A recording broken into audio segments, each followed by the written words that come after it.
سی زبان میں کون سی لینگویج میں نازل ہوا؟ قرآن پاک کی بات کریں گے نا بیٹا انشاءاللہ تعالیٰ، تو اس سے ریلیٹڈ کچھ کوشچنس کروں گا میں آپ لوگوں سے. تو اس کا فرسٹ کوشچن کیا ہے؟ قرآن پاک کون سی زبان میں کون سی لینگویج میں نازل ہوا ہے؟ کون سی لینگویج میں قرآن پاک؟ ہاں بولو، very simple answer. If you understood بولو. کون سی؟ عربی. اچھا، عربی اور اردو دونوں کو کس طرح سے پڑھا جاتا ہے؟ عربی کو بیٹا ہے نا معروف پڑھیں گے. کیسے پڑھیں گے؟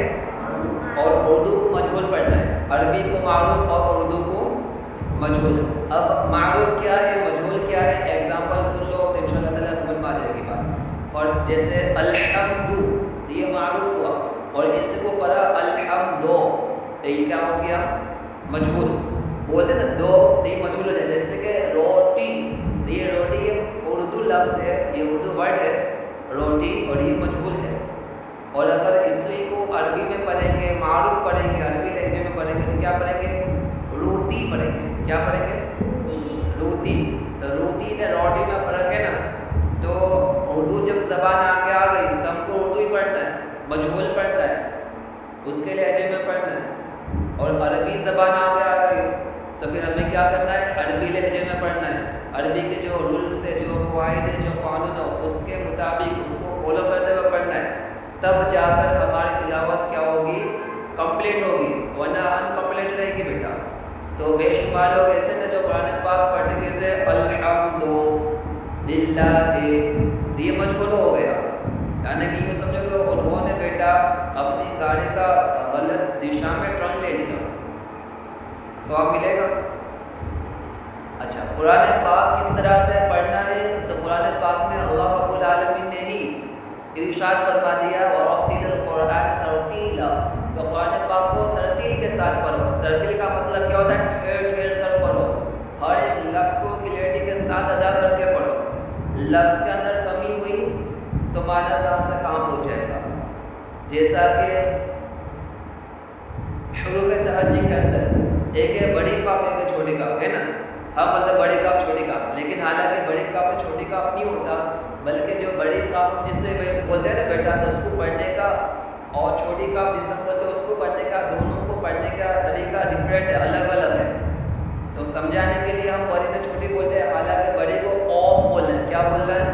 اوف. اور جو چھوٹی اس کو کیا بول رہا ہے؟ کاف. کیا؟ بڑی اس کو کیا بول رہا ہے؟ اوف. اور چھوٹی کو کیا بولیں گے؟ کاف. بڑی کو پور گاڑا کریں گے، موٹا کر کے پڑھیں گے، اور چھوٹی کو باریک پڑھیں گے، نارمل پڑھیں گے. ٹھیک ہے.